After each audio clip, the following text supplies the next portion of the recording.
Good morning, good morning, good morning, good morning mga kahuts. Ginising tayo na napakaulan na umaga, no? So, but anyway, huminto naman siya nung papalabas na tayo ng bahay, no? Ngayon wala nang ulan. Pero medyo malamig yung panahon ngayon. At ako talaga ay 2 weeks na akong may colds. Sinisipon ako for 2 weeks na. In fact nga, vacation leave, nag-sick leave ako nung 27. Kasi nga medyo masama na yung pakiramdam natin. At kahapon medyo okay na, kaya lang it so happen biglang nung pumasok ko may yung isang staff ko kasi may colds din. So parang naano na naman,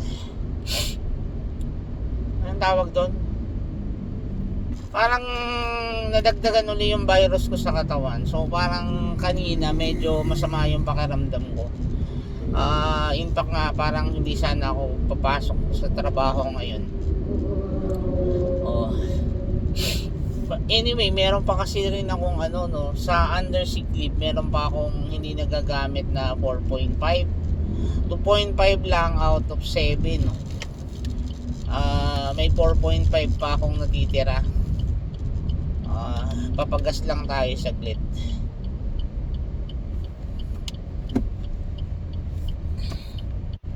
Kasi yung gas ko 4 na lang.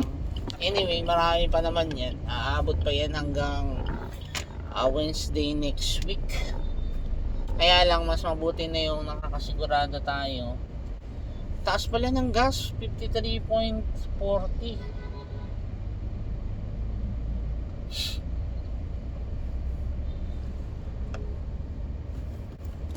Taas ng gas ngayon.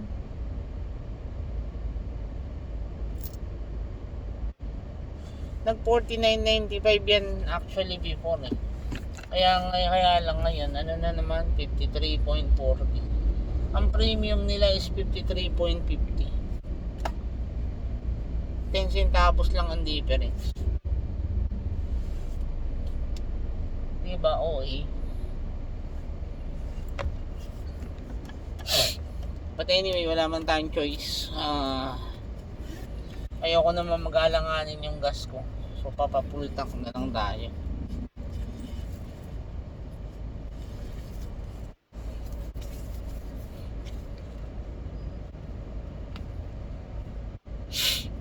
Ay nako, sama ng pakiramdam ko. Actually gusto ko nga sanang umuwi mamaya.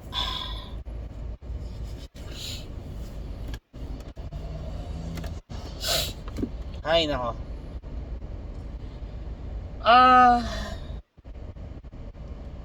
Yung palang impeachment ngayon ni Sara, no, magiging 4 na yung complaint. Actually dapat isa na lang pinail nila, para isa na lang yung re-reviewin.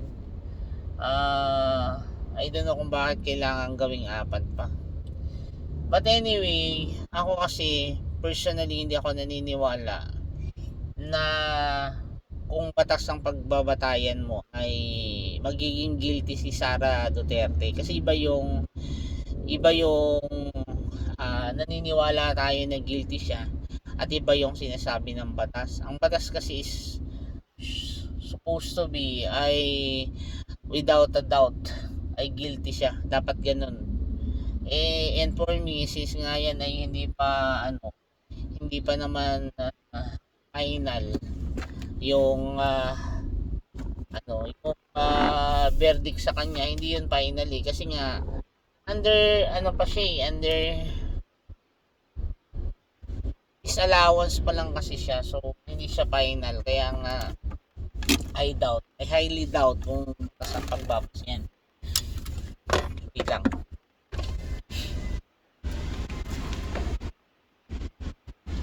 Pasundot na lang. Papitang.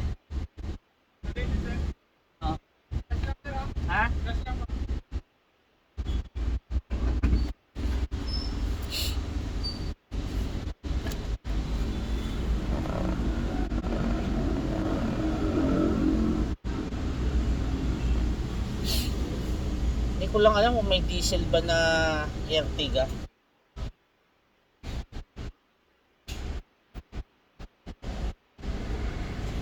Almost, almost half pa yung laman nito. So, mga around siguro mga 1.5 yung magiging gas ko ngayon.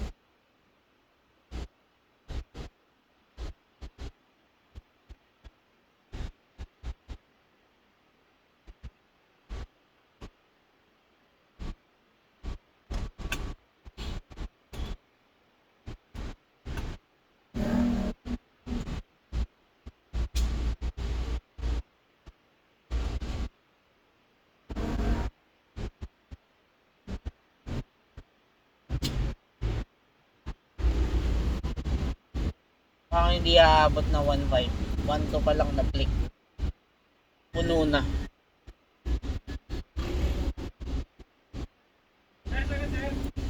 Pasagad.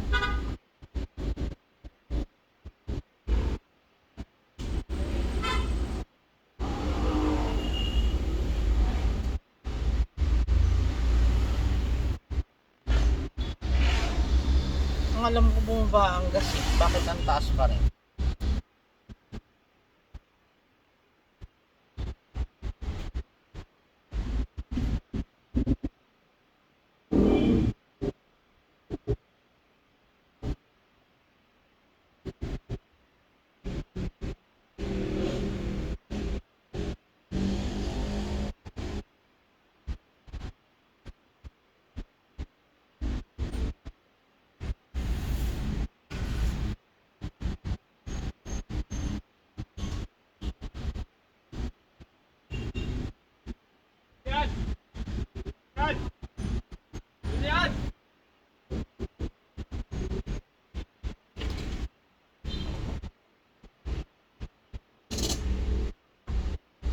Ay! Sabi mo sir, cash lang kami. Ano ko lang? Magkano? 480.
Thank you. Hingi ako ng receipt. Resibo sir? Oo. Ay, resibo daw!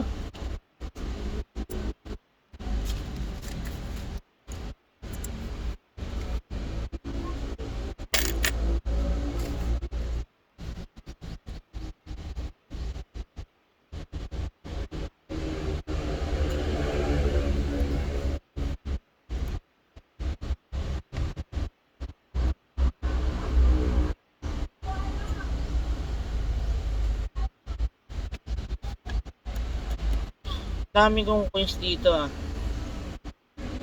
Ito eh, pinapamigay ko pagka may mga namamalimot. Sama talaga yung pakiramdam ko. Sir, sa inyo po? Yung resibo lang.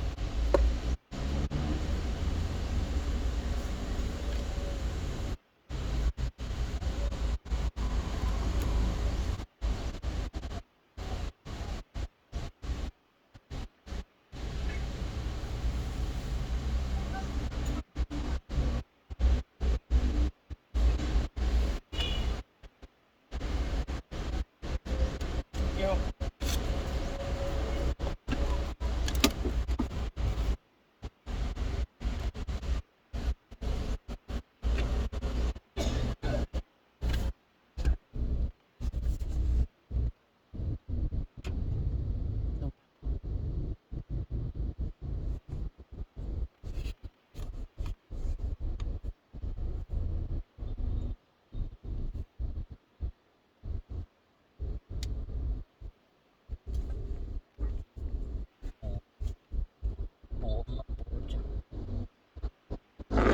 mataas kasi ito. Yan, mataas. Ayan. Taas.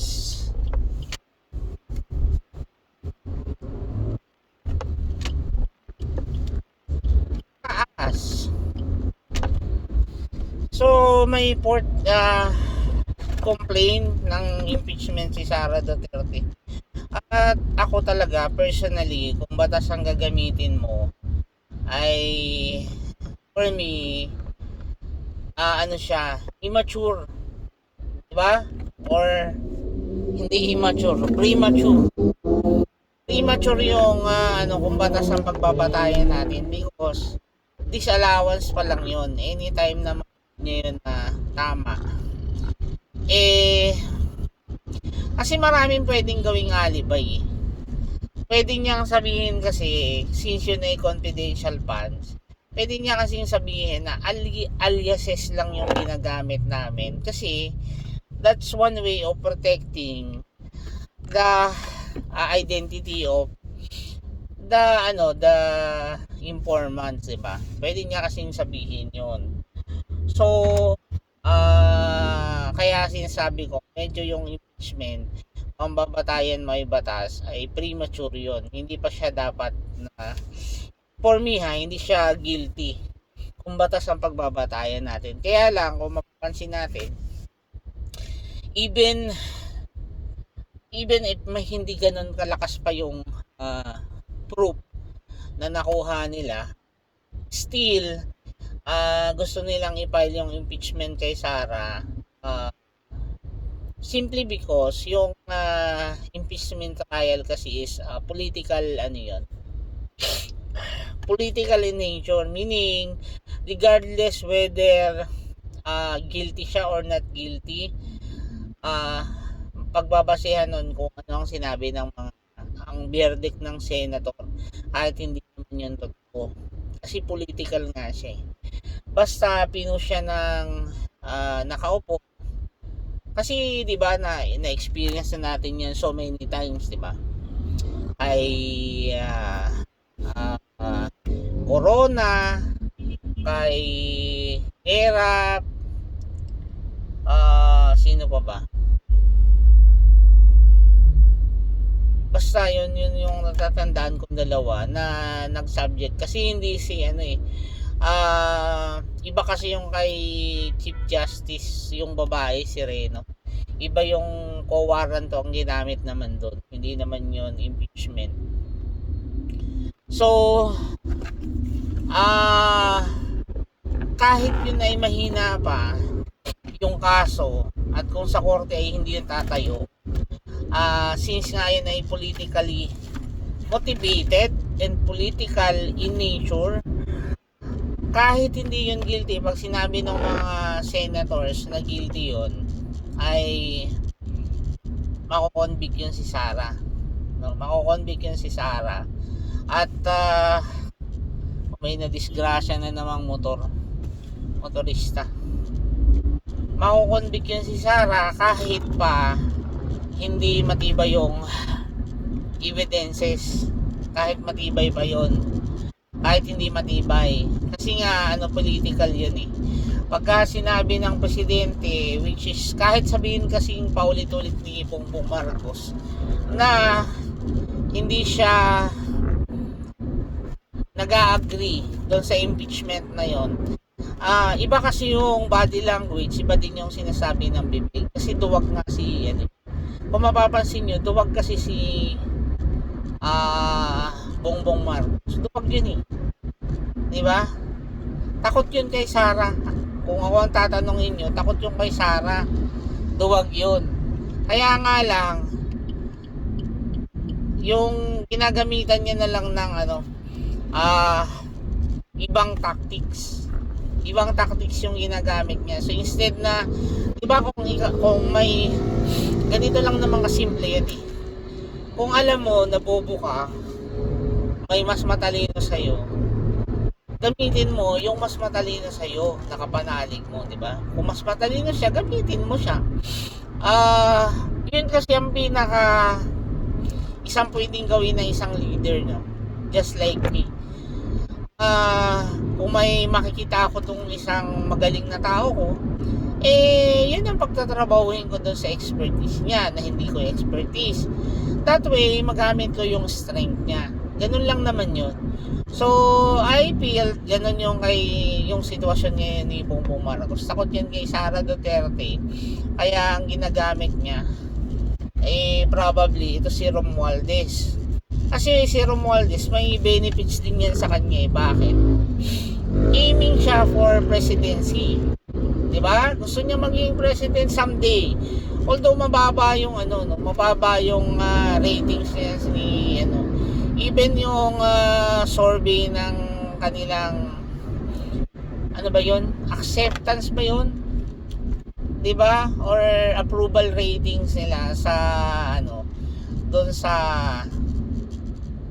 trust, 'di ba? Mababa si Romualdez, parang 20 something lang yata. At yun din na nakakapagtaka, no? Kahit sabihin pa bumaba yung ratings ni Sara Duterte. Kahit bumaba yung ratings ni Sara Duterte, mapapansin nyo doon sa nakaraang survey, 60 yata, 60% pa rin yung majority na nag-a-approve sa kanya at may tiwala sa kanya, di ba? So doon natin nakikita kung anong klase talaga yung mga taong Pilipino, no? Kung gaano sila ka BO, di ba? Kasi simple lang naman. Kasi yung sinabi ko, pwede kasing gawing alibay na gusto kong i-hide yung identity ng mga tao. Pwede mo naman sabihin dun na yun ang reason mo kung bakit magkakapareho yung pangalan, si Mary Grace Piatos, aliases yun just to hide the identity of the informants, di ba? Pwede mo namang sabihin yun. Pero the mere fact na hindi niya yung sinabi, hindi niya yun alam. Di ba? Simple lang naman na for me, guilty yun Guilty ka dun sa wala kang nahanap kaagad na reason. Wala kang nahanap Kasi for me, ang dating na sa akin, intentional talaga yung paggamit ng Mary Grace Piatos para gawing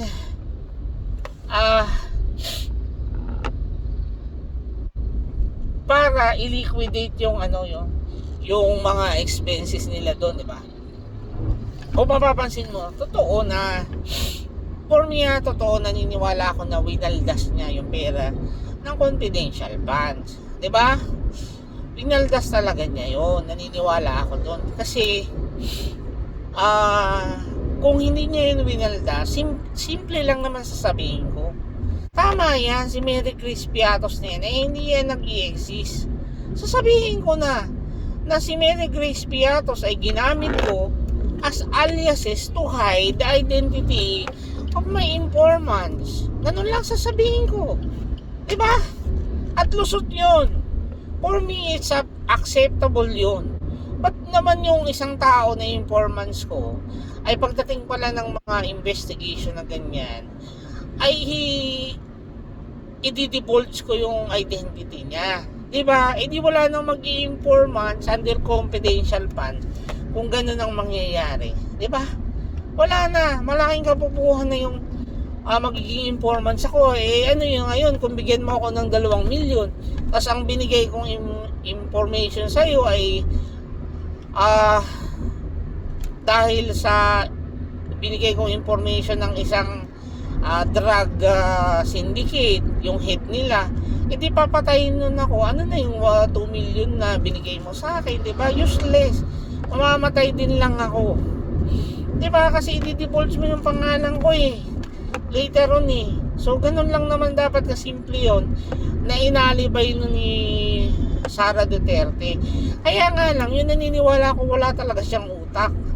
Kaya ako naniniwala na bobo talaga siya. Dahil ang dami naman pwedeng i-alibay doon. Bago pa lang siya sumalang doon, at alam naman niya na yun, imposible naman na hindi niya alam na tatanungin siya doon, diba? So kung hindi man siyang nag-alibay noon at pinaninindigan niya na pagdating doon sa pera ay iba yung nagmamanage noon, just to prove her innocence. Eh di, sabihin niya sa bata niya, ito sabihin mo dun. Diba? Ikaw palalabasin kung umahawak ng confidential fund. O ito ang sabihin mo dun. Tapos, diba? Tapos. But the mere fact na hindi siya sumasagot, eh pinapaniwala mo ako na totoo na merong ganun. Na tinarantado mo, tapos sasabihin mo, kasi iniipit mo yung mga tao ko, tapos kaya nagkakasakit, hinaharas, mga ganun. Totoo namang hinaharas siya. Kasi nga hindi na siya kapanalig ng presidente. Haharasin naman talaga siya doon. Diba? Haharasin naman talaga siya doon. Naniniwala naman ako sa kanya sa bandang yun. Haharasin siya kasi hindi ka nakapanalig eh. Tinitira mo na yung si Bongbong eh, tsaka yung asawa niya. So haharasin ka talaga noon. Diba? Kaya lang matapang kasi siya na yung tapang kasi niya hindi ginagamitan ng utak. Pwede ka naman kasi matapang na gagamitan mo ng utak.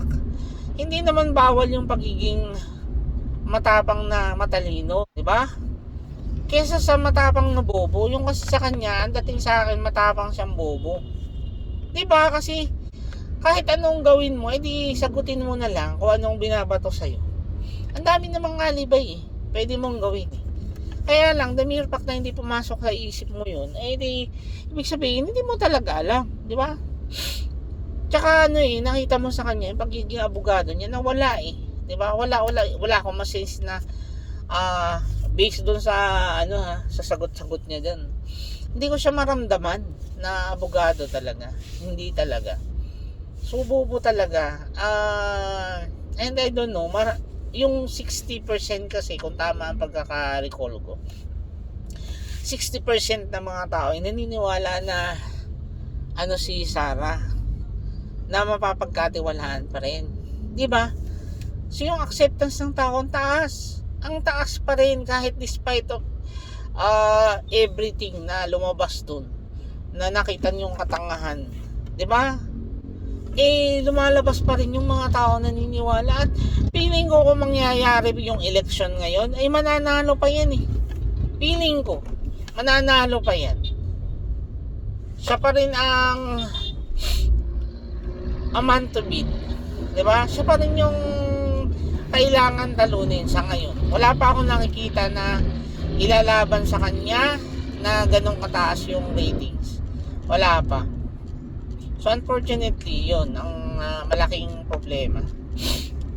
Hopefully may tao dyan na lumabas na lalabanan siya, nakakayanin yan talunin. Kasi kung hindi, parang makakatulad lang yan kay Bongbong Marcos. Alam niyo naman si Bongbong, di ba? Di ba? Galing sa putikan yun eh. Pero yet nanalo eh. Ganun kabobo yung mga Pilipino eh. Kailangan lang nila ng isang Android para pabanguhin yung pangalan ni Sara Duterte. Hiring lang nila si Android. Gaganda na yung kanilang ratings. 'Di ba? Ganun kasi hindi masyadong, 'di ba? Kung pwede nga lang lumipat ng ibang bansa, lumipat na ako eh. Kasi hindi mo ma-take yung kabubuhan ng mga tao eh. Totoo lang, hindi mo ma-take yung kabubuhan ng mga tao sa ngayon.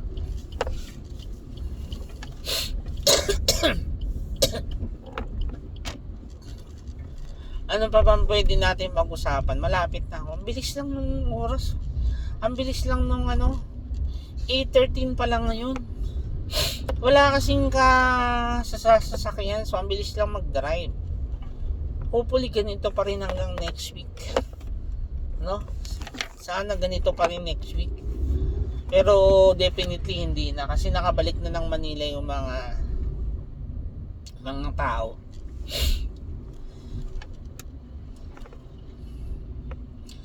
Feeling ko nga parang high blood ako.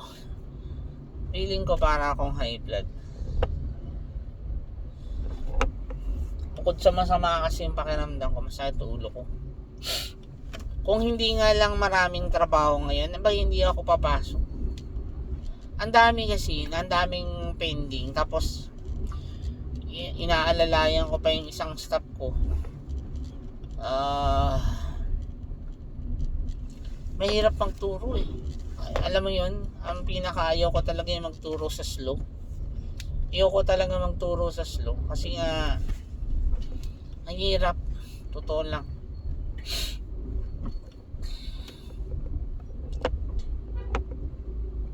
Yung yung isa pa, yung si Duterte, yung tatay, yung matandang Duterte, si Dico.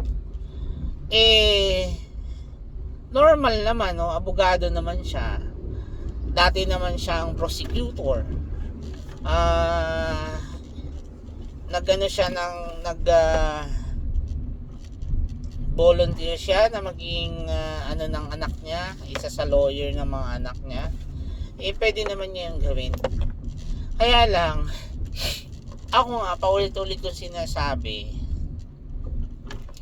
na kung ako yung nagtapos ng law, hindi ko nakakailanganin yung mga lawyer na iba para ipagtanggol para yung katulad ng ginawa ni Marcos, di ba? Nare-recall nyo ba yon? Si Marcos doon sa isang kaso ng pagpatay, I think, siya yung nag-abogado sa sarili niya, di ba? Alam naman natin na wala pang isa man na mga lawyer or pumasang lawyer na napantayan yung exam ni Ferdinand Marcos before, di ba? Tapos yung points na nakuha ni Ferdinand Marcos matalino talaga si Ferdinand Marcos Sr. Matalino talaga siya.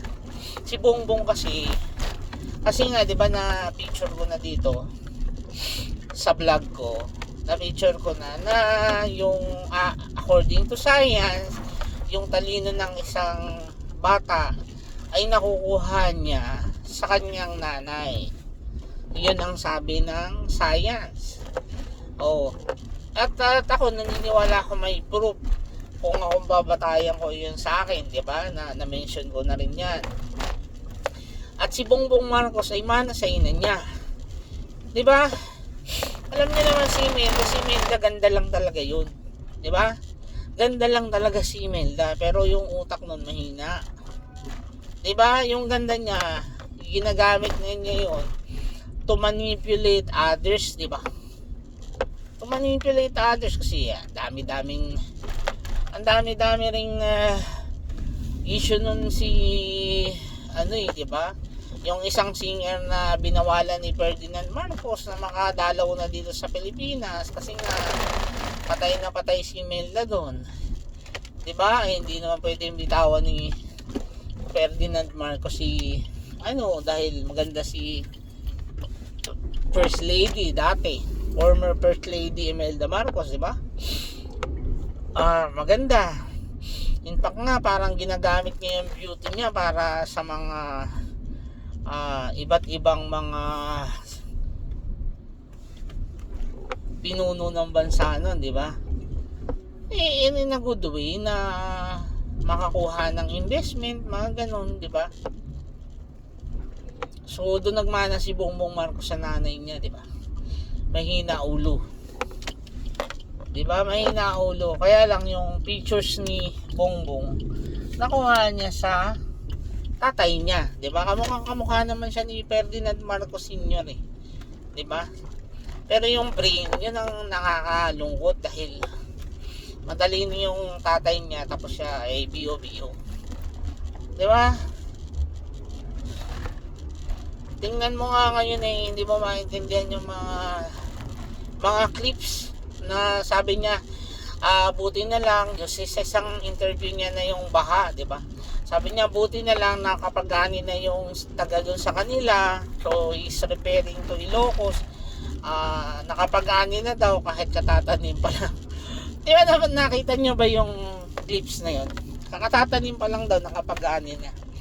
So sana all. Di ba? Sana all ganun. Nakatatanim pa lang nakakaani ka na. Kung ganun di wala nang maghahantay at wala nang mga kailangan ng fertilizer. Kasi nakatanim ka na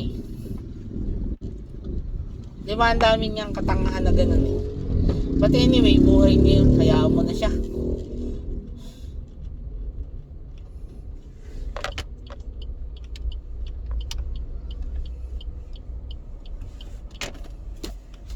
naman kaya dito na ako o dun sa kabila? Sa kabila na lang. Mas malaki-laki ang ano dito. Mas malaki-laki ang space. Dito na lang ako sa labas. Mas gusto ko actually dito sa labas. Kasi kahit pa paano mabilis ako nakakauwi.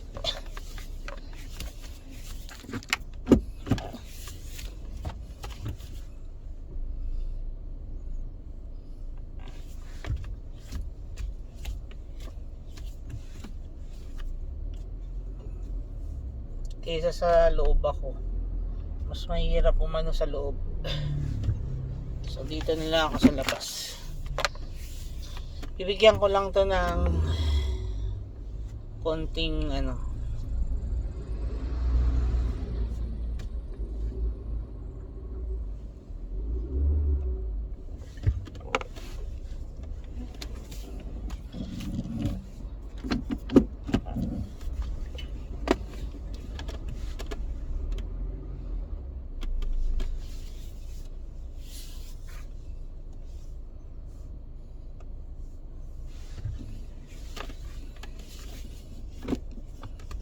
Hindi. Dito na lang tayo sa labas. Papantayin ko lang. Bibigyan ko lang ng space para kung may magdi-deliver. Ayan, dito na lang. Okay na ako dito. So So yun lang muna, no? Papasok na muna ako. Sayang yung cash ko. Cash lang daw sila. Kung kailan nagman, saka sila nag-cash. Nung mura, naka-credit card sila. But anyway, sige lang. Okay lang yan. So yun na lang muna. Goodbye na muna. At papasok na ako sa opisina para makapagtrabaho ng mabilis. So yun lang. Thank you. Bye.